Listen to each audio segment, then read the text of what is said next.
오늘은 11월 셋째 주일, 우리 한국 기독교에서는 전례적으로 추수감사 주일로 지냅니다.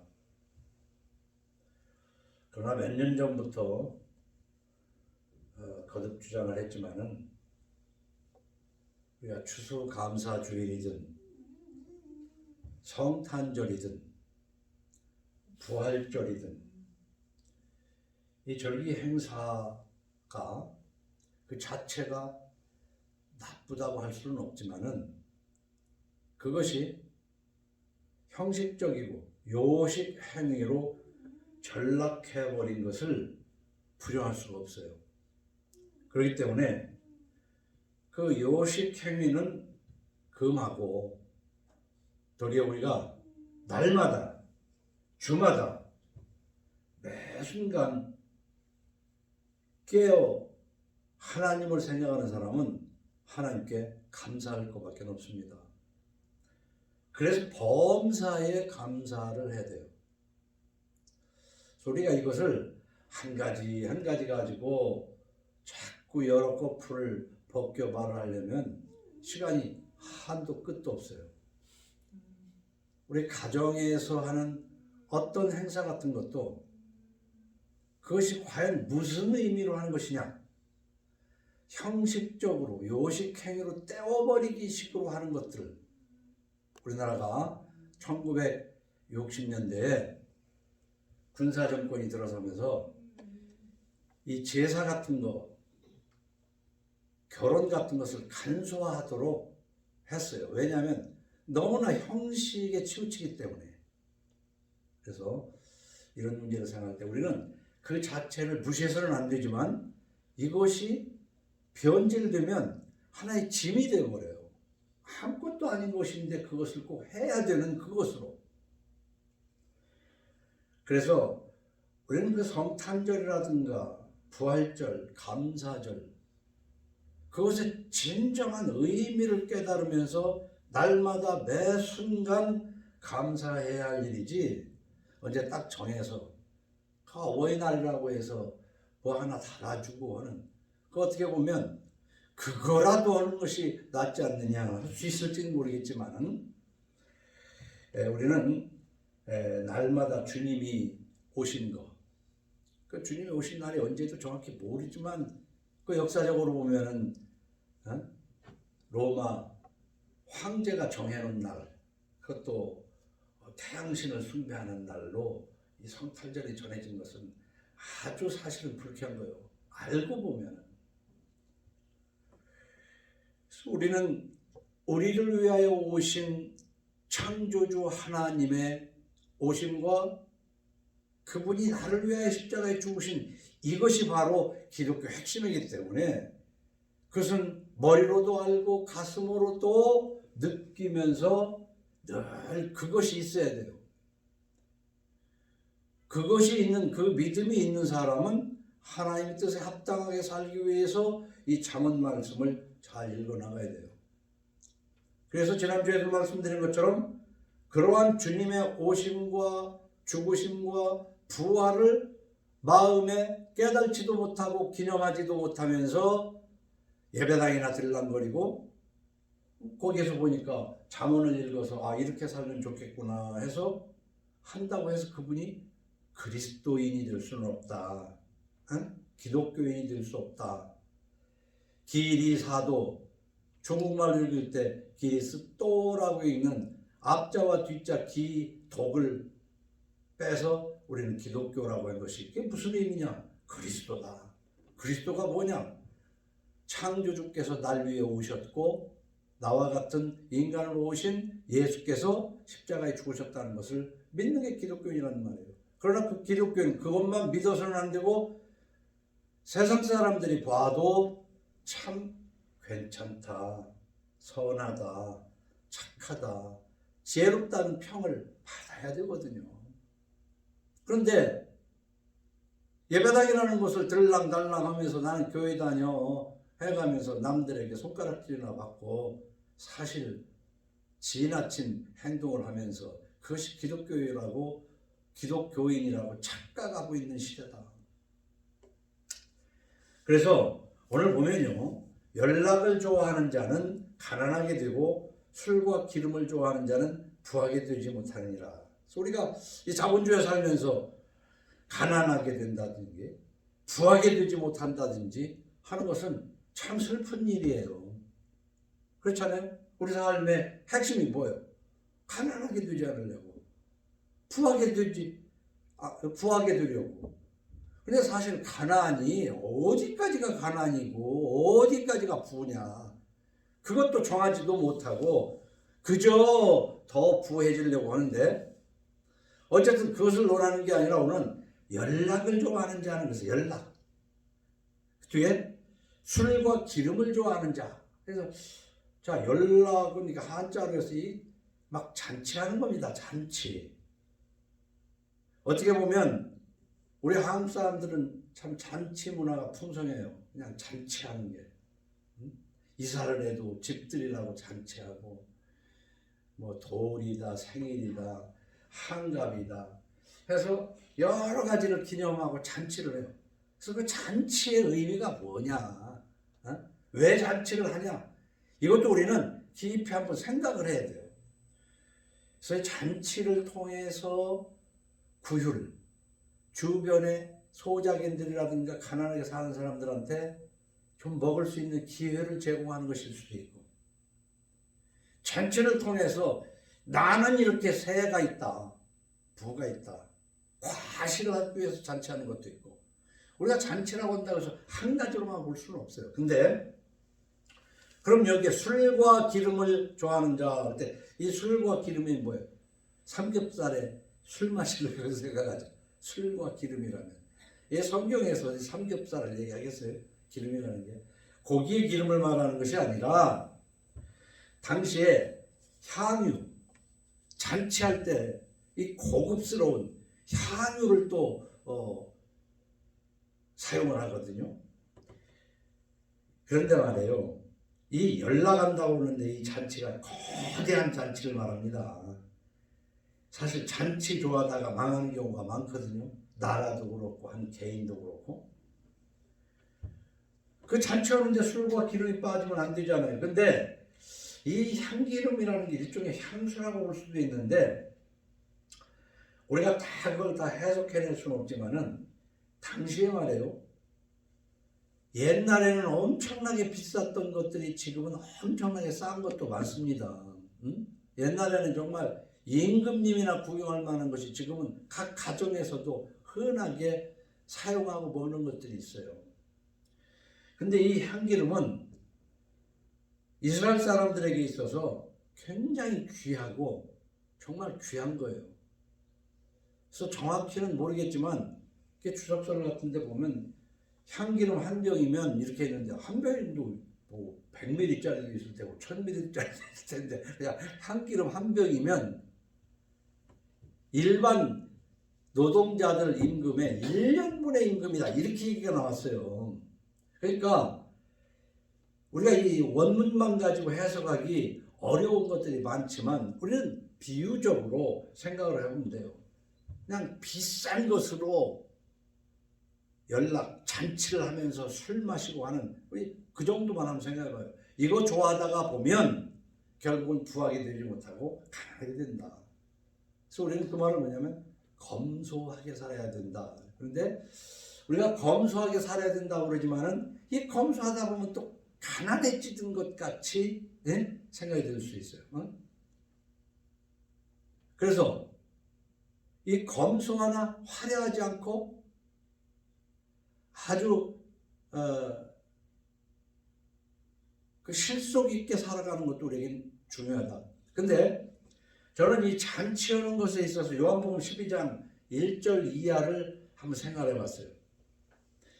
요한복음 12장 1절 이하에 보면 이렇게 써 있어요. 6월절 엿새 전에 예수께서 베다니에 이르시니 이곳은 예수께서 죽은 자 가운데서 살리신 나사로가 있는 곳이라. 나사로가 죽은 지 며칠이 지나서 배로 꽁꽁 맸는데 그 누이들이 예수에게 부탁을 해가지고 나사로야 일어나라 하시니 그 나사로가 살아났다는 우리는 기록을 볼 수가 있어요. 바로 그곳이었다 그런 얘기예요. 그곳이었는데 2절에 보니까 거기서 예수를 위하여 잔치할세. 거기서 지금 잔치를 합니다. 잔치. 그러니까 이 잔치의 성격이 뭐냐?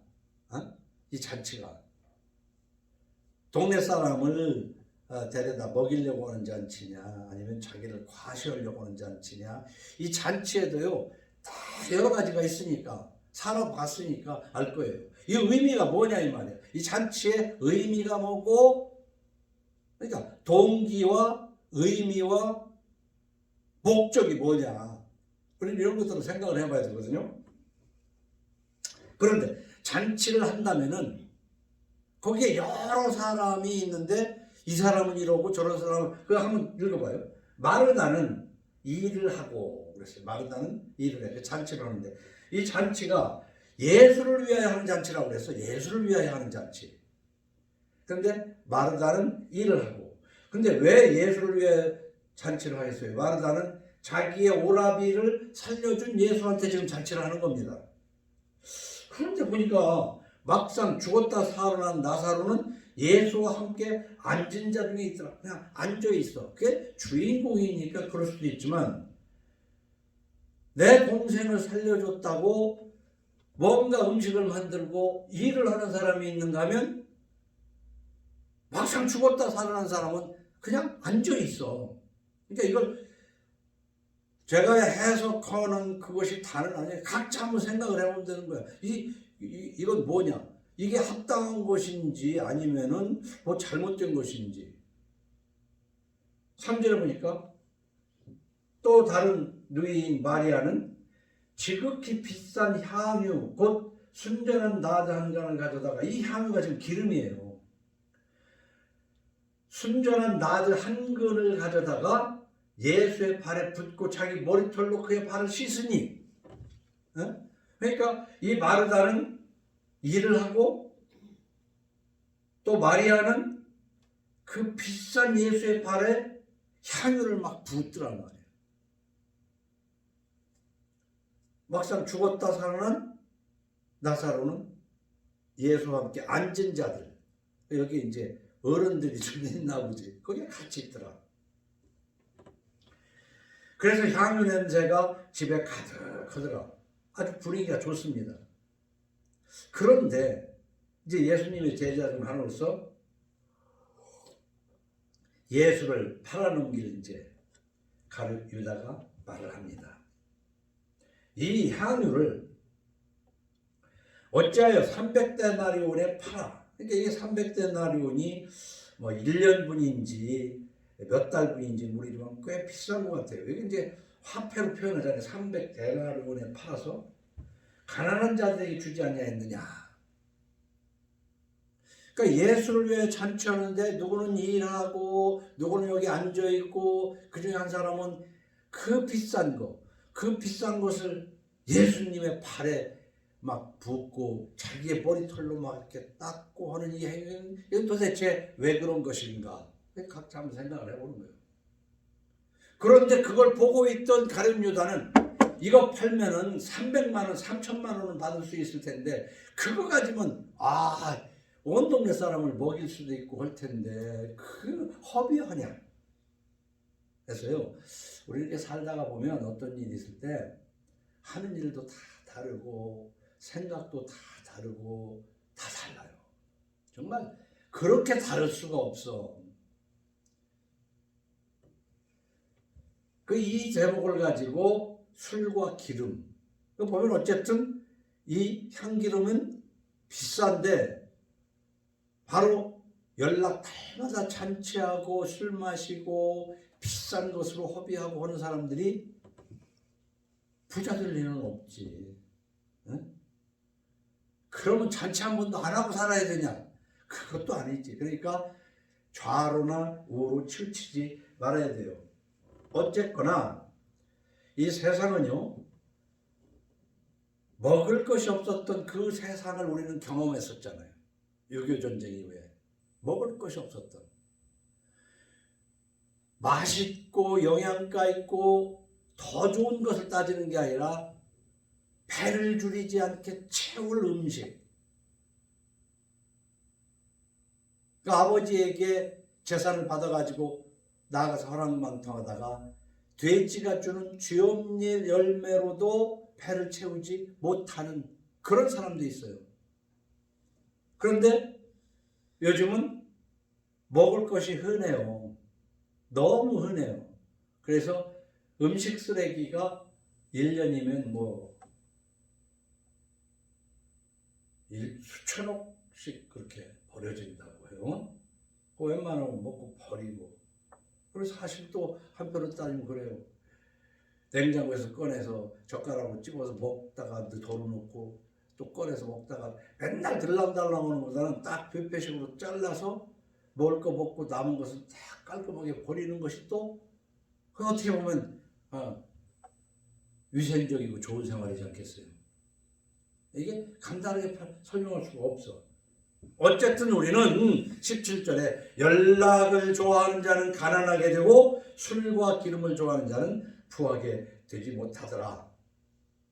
이거 틀림없어요. 예나 지금이나. 특히 이 과시적인 사치 생활을 하는 것은 그 목적이 별로 좋지 않아. 그 과시적인 잔치를 통해서 목적하는 바가 있거든요. 사람을 모아서 뭐 어찌저찌 하는 경우가 있어요. 이것을 지난 시간에 말한 걸로 보면은 눈이 높고 교만한 마음으로 볼 수도 있습니다. 그런데 오늘 읽은 본문 중에서 저 뒤에 20절을 가보면 뭐 그리 뒤도 아니지만 지혜 있는 자의 집에는 귀한 보배와 기름이 있으나 미련한 자는 이것을 다 삼켜버리느니라. 사람마다 나름대로 많고 적음의 차이는 있지만은 뭔가를 가지고 있지만 검약하면 그것이 귀한 채로 남아있을 수 있지만 그렇지 않으면 그것이 다 사라진다. 그래서 17절은 20절과 함께 짝을 이루어서 한번 생각하면 좋을 것 같아요. 그래서 우리가 살아가는데 눈이 높고 교만한 마음 이것을 현대에서는 오히려 잘 나가는 사람, 엘리트 이렇게 생각할 수 있어요. 눈이 낮고 아주 비천한 사람같이 살아가는 겸손한 모습으로 사는 것을 그렇게 선호하지 않아요. 그래서 요즘은 자기가 아는 것보다 더 아는 체하고 자기가 가진 것보다 더 많이 가진 것처럼 보이려고 하는 그 짐승의 세계에서도 보면은 개와 개가 다툴 때 그 목덜미에 있는 털을 막 세우거든요. 닭도 싸울 때 보면 막 털을 세워요. 왜 그래요? 보통 때보다 털을 바짝 세워야 커 보이잖아요. 난 이렇게 크다. 이 세상에서는요.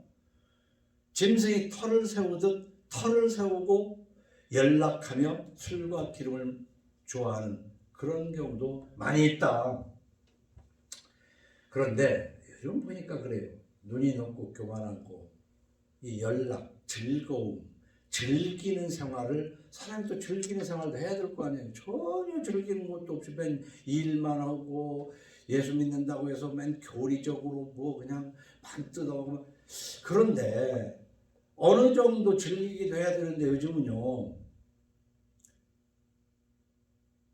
가상세계에서 즐기는 것들이 많이 나와요.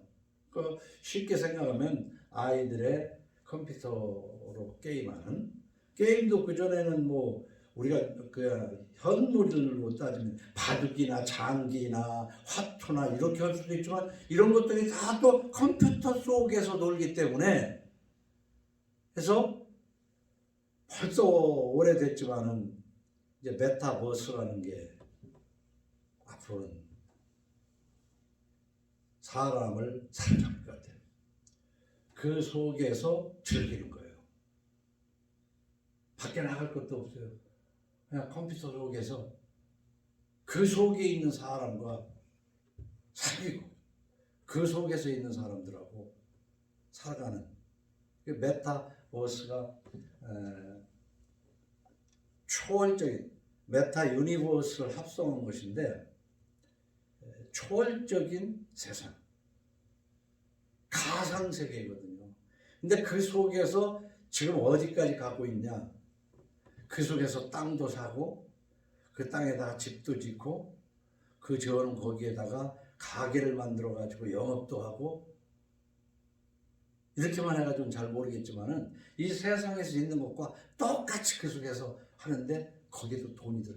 그러려면 어떻게 돼요? 이 밖에서 있는 돈을 거기다가 넣고 그 돈 가지고 해나가야 되는데 거기에서 장사를 해서 벌어가지고 또 뭐를 할 수 있지. 땅을 샀더니 그 땅이 얼마 후에 사고 싶은 사람이 있어서 2배 받고 팔을 수도 있고. 그러면 그 돈을 빼가지고 나오면 한번 생각을 해봤어. 결국은 누군가가 그걸 만들어 놓고 거기서 세상에서 버는 돈을 가지고 들어가가지고 쓰게 해가지고 그것을 또 딱 빼가지고 나오는 사람이 있지 않겠냐. 응? 우리가 인생은 행복하려고 우리는 행복을 추구하잖아요. 그 행복 속에는 이제 즐거움도 있단 말이에요. 이게 즐거움이 정말 행복하다 할 수 있는 즐거움이 아니라 망하게 하는 즐거움들이 많거든. 망하게 하는 즐거움. 결국은. 그래서 앞으로 가면 갈수록 우리 예수 믿는 것이 점점 어려워집니다.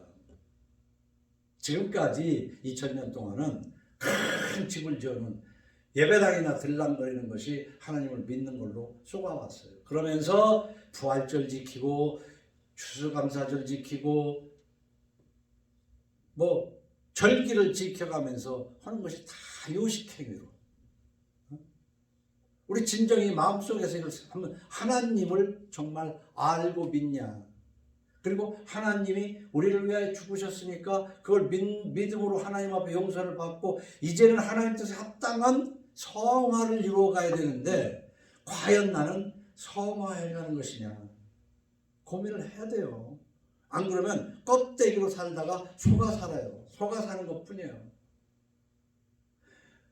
오늘 내 음성을 듣는 사람 중에는 많이 알겠지만은 요즘 그전에도 그랬지만 그전에는 저도 그걸 몰랐죠.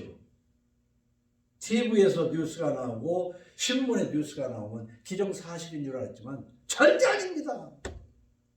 반대예요. 반대. 어? 우리가 박정희 밑에서 젊은 시절을 보낼 때는 신문에 난 게 다 사실인 줄 알았지만 지금 보니까 거짓말했어요. 거짓말. 어? 거짓말했어요. 그런데 설교도 그렇게 잘하는 설교들이 많았잖아요. 가만히 보면 핵심은 그게 아니에요. 하나님 믿는 것은 그게 아니야. 그냥 단지 내 마음을 위로했을 뿐이지. 그래서 성경을 읽고 각자 생각해보자. 요한복음 12장 1절에서부터 이 몇 절까지 보면은 그 예수님을 위하여 잔치를 하는데 이 잔치는 과연 어떤 잔치냐. 누구는 일하고 있고 누구는 비싼 향유를 발에 붓고 있고 막상 죽은 사람은 가만히 앉아있고 그걸 보고는 그 비싼 것을 갖다가 왜 허비하느냐라고 하는 가룟유다 같은 사람도 있다 이거예요. 그런데 우리는 이 세상을 살아가면서 천사나 귀신처럼 영적인 존재가 아니거든요. 육신을 가지고 살아가는 영적 존재거든. 그렇기 때문에 이 땅에서 어떻게 걸음을 해야 되는가를 하나님이 가르치는데 그게 성경을 통해서 배워야 돼요. 성경. 우리가 율법 중에 최고의 율법이라는 말로 황금률이다 그런 말을 해요. 그게 남에게 대접을 받고자 하는 대로 너희도 남을 대접하라. 이 짧은 것을 황금률이라고 해요. 대접하라는 거거든요. 근데 이 대접하는 것이 하나님 뜻에 합당한 대접이어야지 이 대접도 또 형식적이 되고 계산 속에서 대접하고 우리는 어떤 선행을 할 때는 저 사람이 뭐 어디에다가 뭘 주고 그러니까 선행하는데 제가 살아보니까 그렇고 사실 그 사람의 선행도 선행이 아니야. 사실은 보면 상당수가 그 선행인 듯한 그것이 바로 뭐냐면 도둑질을 많이 한 사람이 선행으로 자기의 도둑질을 가리려고 하기도 하고, 선행 같은 남을 베푸는 것을 통해서 사기를 치려고 하는 것도 있고, 이거 믿을 만한 게 없어요. 그래서 성경은 내 형제들아 속지 말라. 근데요, 얼마나 우리는 속고 살면서도 그게 사실인 줄 알고 살까? 우리는 너무나도 속고 살아가고 있다. 남에게 대접을 받고자 하는 대로 너희도 남을 대접하라. 너희가 만일 너희를 사랑하는 자만을 사랑하면 칭찬받을 것이 무엇이냐? 죄인들도 사랑하는 자는 사랑하느니라. 누가 나한테 잘해주니까 나도 잘하는 것 정도는 죄인들도 한다고 그랬는데, 이것도 한번 생각해 보면 나한테 그렇게 잘해주는데 나는 잘해주기는커녕 그 사람을 해치려고 하는 것은 없냐 말이에요. 응? 그런데 여기는 그냥 단순하게 비교를 해요. 너희가 만일 너희를 사랑하는 자만을 사랑하면 칭찬받을 것이 무엇이냐? 사랑하는 자라도 사랑을 해야 되는데,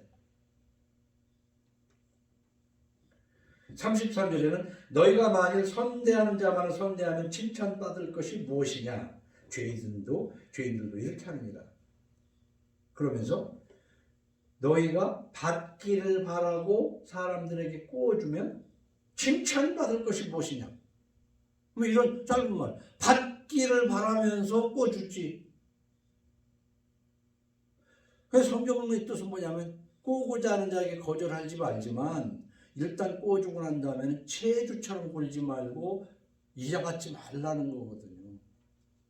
그리고 받기를 바라지 말라는 거야. 주면 주고 말면 말고. 이래가지고 예수 믿겠어요? 어? 이렇게 살아야 예수 믿는다는 거야. 오직 너희는 원수를 사랑하고 선대하며 아무것도 바라지 말고 꾸어주라. 아무것도 바라지 말고 꾸어주라. 이런 문제 앞에서 이제 고민을 해야 되는 거거든요. 그러면서 로마서에 보면 성도들의 쓸 것을 공급하며 손대접하기를 힘쓰라. 그러면서 히브리서에서는 그렇게 얘기해요. 형제 사랑하기를 계속하고 손님 대접하기를 잊지 말라. 이로써 부지 중에 천사들을 대접한 이들이 있었느니라. 왜 이 말씀을 가지고 나왔냐면, 오늘 17절 말씀 보면 연락을 좋아하는 자는 가난하게 되고 술과 기름을 좋아하는 자는 부하게 되지 못하느니라. 그래서 검소하게 살다가 보면은 또 이 반대 개념이 쌓아두고도 남에게 인색해져 버려. 대접하는 것에. 어? 또 대접한다고 하다가 보면 막 잔치를 하고 막 이러면서 형식적으로 빠지고, 이 잔치의 대접의 그 의미가 변질되어 버린단 말이에요. 받기를 바라고 대접하고. 그러니까 이런 것들을 이쪽으로도 저쪽으로도, 우리는 바다를 가는 한 이력 편주, 그냥 나뭇잎 같은 한쪽의 배. 그러니 바다가 흔들리면 나도 흔들리거든. 그래서 이 배라는 것은 말이에요, 이쪽으로도 흔들렸다 저쪽으로도 흔들렸다, 흔들. 그래서 거기 탄 사람이 멀미는 하지만은 흔들 해도 다시 이쪽으로 일어나야 돼요. 그러지 않고 한쪽으로 기울어졌는데 계속 기울어져 버리면 뒤집어져 버리는 거지. 그러니까 우리가 살아갈 때 이 바다 같은 세상에서 좀 검소하게 해야 될 때도 있지만 때로는 잔치해야 될 때도 있는 거예요. 근데 잔치하는 사람은 부하게 되지 못하니까 아무것도 안 하고 검소하다가 보면은 또 수염노가 되고 아주 노린쟁이가 된다 이 말이에요. 응? 심지어는 예수님이 그 부자에게 네 소유를 팔아 가난한 자들에게 주라, 그리고 나를 따르라고 한 말씀도 있었단 말이에요. 주라, 그래야만 너에게 줄 것이니. 이게 하나님의 뜻이에요. 주라, 베풀어라. 그 잔치도 좀 하고 베풀어라. 그러면 후에 되어두고 흔들어 넘치도록 하리라. 근데 우리는 또 그렇게 잔치는 하면서 빚을 많이 진 사람들이, 잔치하는 사람들이 많아요. 근데 돈 쓰는 것 중에 남에게 대접하는 것도 구워주는 것도 잘하는 거지만 돈 중에 제일 최선으로 돈 사용을 잘하는 것은 빚 갚는 겁니다. 왜냐하면 시편 37편 21절에 악인은 꾸고 갚지 아니하나 의인은 은혜를 베풀고 주는도다 그랬거든. 그러니까 오늘 이거 다 주보에다가 한 거니까 읽으면서 한번 묵상을 하는 주일이 되는 거야. 이건 뭐 악인은 꾸고 갚지 아니하나 의인은 은혜를 베풀고 주는다. 베풀어야 돼. 근데 갚지 못한 게 있어. 그러면 뭐 갚지 못했는지 갚지 않은 것이 있으면서 또 100%? 그러면 균형이 안 맞지 않느냐 말이에요. 바로 이 돈 문제가 가정에 있는데 돈 문제에 대한 생각이 너와 내가 달라요. 다 사람마다 달라. 그런데 일심동체라는 부부간에도 이게 다를 수가 있어요. 다를 수가 있는 게 아니라 많이 달라요. 이게 많이 다르지만 달아도 보통 이렇게 균형을 이루어 나가지만은 이제 결국은 돈을 버는 것에도 방법이 있잖아요. 부당하게라도 부정수입이라도 해서 벌어야 되는 방법이 있고 굶으면 굶어도 정당한 돈만 벌어야 할 수도 있고 또 버는 돈을 여기에 쓰느냐 저기에 쓰느냐는 또 달라요. 그래서 다툼이 있게 돼요. 19절에 보면 다투며 성내는 여인과 함께 사는 것보다 광야에서 사는 것이 나으리라. 광야에서 사는 것. 근데 9절에서는 뭐라고 했어요? 움막이나 광야에서 사는 것이 낫다는 것 같아. 움막이나 광야에서 사는 것. 우리가 살아가는데 요즘 그래요. 참 뭐 얼마나 어떤 철학적인 고상한 그런 것까지는 아니라도 결국은 돈 문제예요. 돈을 어떻게 벌 것이고 어떻게 쓸 것이냐. 그것이 코드가 맞아야 서로 화목해져. 그게 안 맞으면은 다툴 수밖에 없고 동거할 수 없게 되고 결국은 갈라설 수밖에 없는 거야. 친구 간에도 그게 맞아야 같이 만나고 돌보지. 이게 안 맞으면은 못 만나는 거야.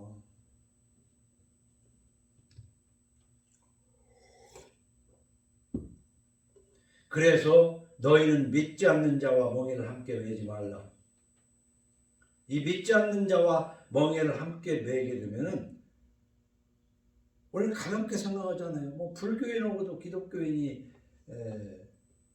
그냥 결혼해서 잘 살잖아요.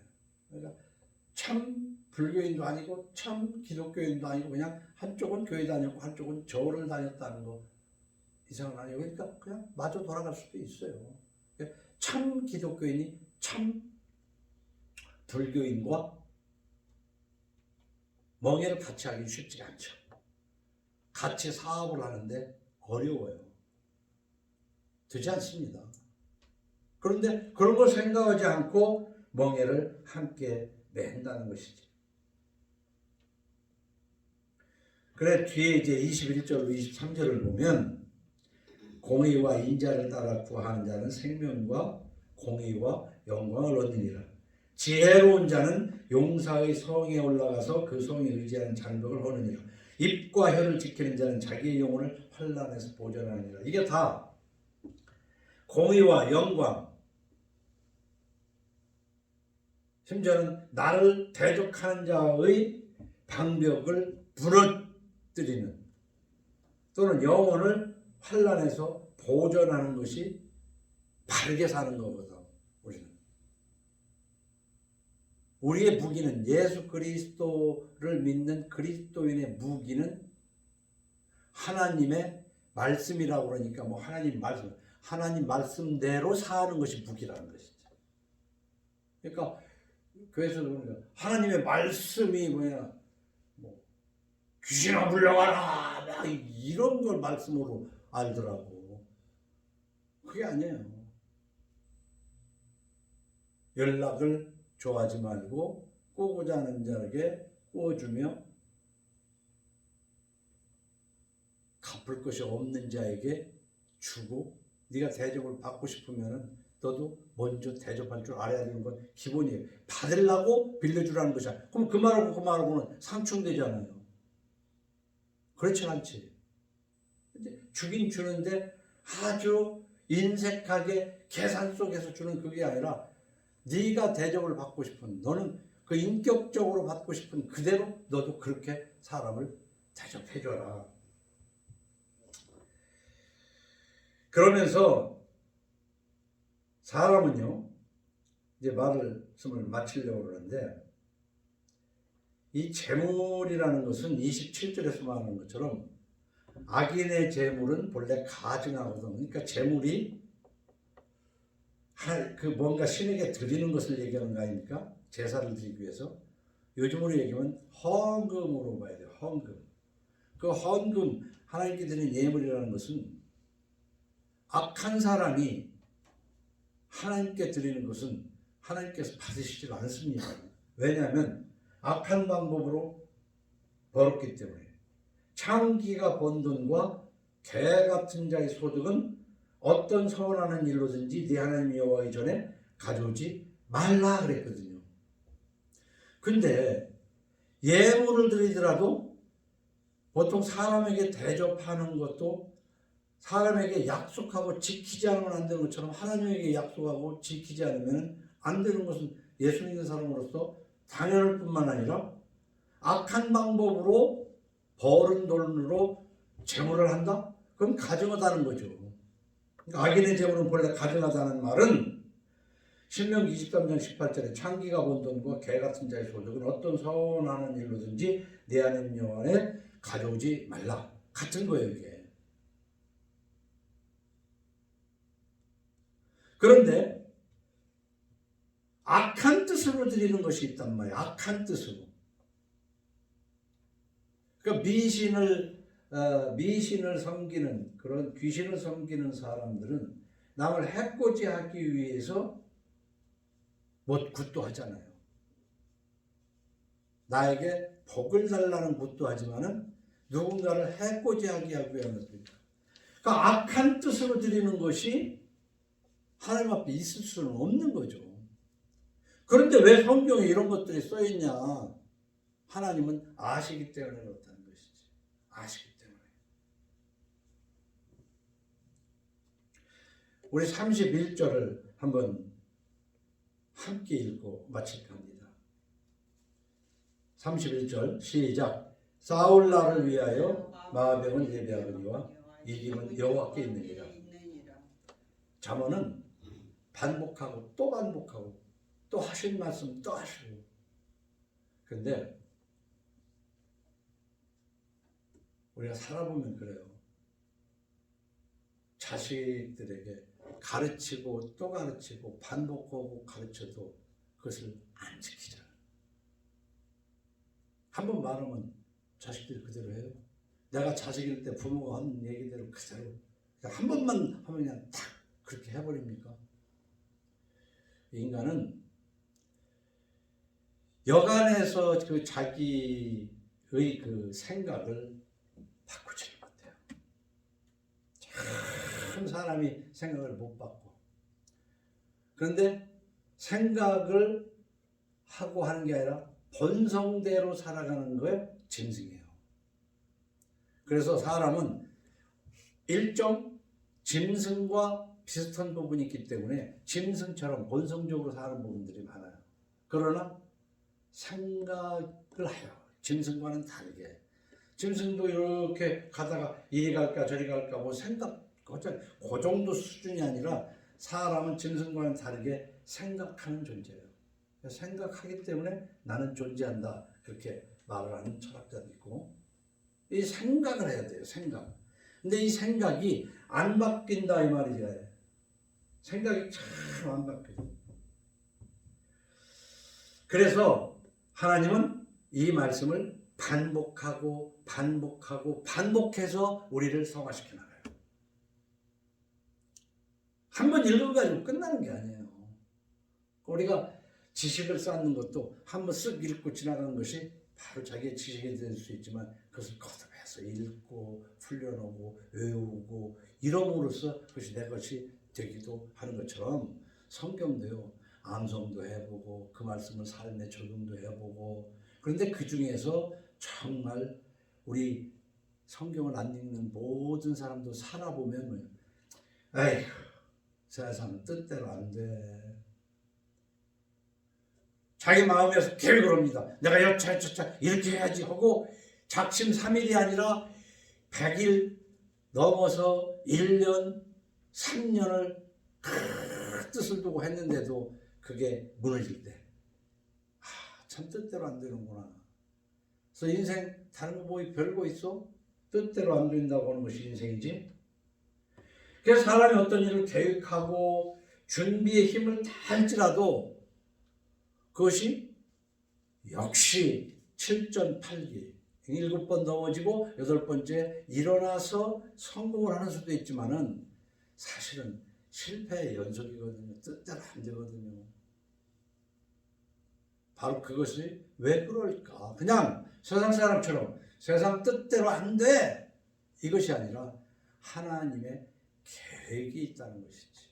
그래서 하나님은 나의 어떤 무엇을 내 마음을 하나님이 바꾸어서 그 길을 가기도 하고 내가 무슨 생각을 하게 해가지고 부단히 하지만 이루지 못하게 함으로써 거기에서 또 다른 깨달음을 주시기도 하고 우리가 그걸 다 해야 될 수는 없어요. 그래서 시편 20편의 7절에 보면 어떤 사람은 병거 어떤 사람은 말을 의지하나 우리는 여호와 우리 하나님의 이름을 자랑하리로다. 역시 내가 하는 일들은 하나님이 결국은 동기와 과정과 결과를 세트가 되게 이끌어 나가셔야만 후회 없이 깔끔하게 그 일이 되더라고. 사울라를 위하여 마병을 예비하잖아요. 사울라 하니까 준비하지 않습니까? 계획했잖아요. 그런데 이기고 짓는 건 여호와께 있더라는 것이지. 참 이거 그러면 뭐야? 이거 결론은 아무것도 아니네 할 수 있지만 그걸 깊이 묵상을 해야 돼요. 사람이 마음으로 자기의 길을 계획할지라도 그의 걸음을 인도하시는 이는 여호와시니라 그랬죠. 심지어는요 우리가 제비 뽑기 하는 거 참 우연이라고 생각하지만 제비는 사람이 뽑지만 모든 일을 작정하기는 여호와께 있다 그랬어요. 제비 뽑는 것도 여호와께 있다고 볼 수가 있어요. 그래서 제자 12 중에서 가룟 유다가 죽고 난 다음에 한 사람 제자를 보충하는데 그때 제비를 뽑잖아요. 잠언 우리가 이 앞에 19장 21절도 있지만 사람의 마음에는 많은 계획이 있어도 오직 여호와의 뜻만이 완전히 서리라. 이 말씀은 뭐 그러면 허라는 거야 말라는 거야 이렇게 생각하면 안 돼요. 하나님의 성령의 감동을 받아서 하나님이 원하는 마음으로 하나님이 원하는 방법으로 우리는 이끌려 가야 돼요. 내가 이 세상을 살아간다고 생각하면 안 된다 이 말이에요. 그게 기도하는 사람이야. 그래서 기도는 뭘 어떻게 달라 내놔라 그런 것이 기도가 아니라 하나님의 뜻을 알아가는 거예요. 하나님의 뜻을 알아가다 기도하는 가운데에 내가 지금 하고 있던 것이 하나님의 뜻이 아니라고 생각이 들 때 과감히 내려놓고 방향을 바꿔야 된다는 거예요. 기도하겠습니다. 주님 감사합니다. 저는 그리스도시요 살아계신 하나님의 아들이라는 이 고백으로 어제보다는 오늘, 오늘보다는 내일 날마다 성화하는 저희들이 되게 하여 주옵소서. 감사하고 예수님 이름으로 기도하옵나이다. 아멘.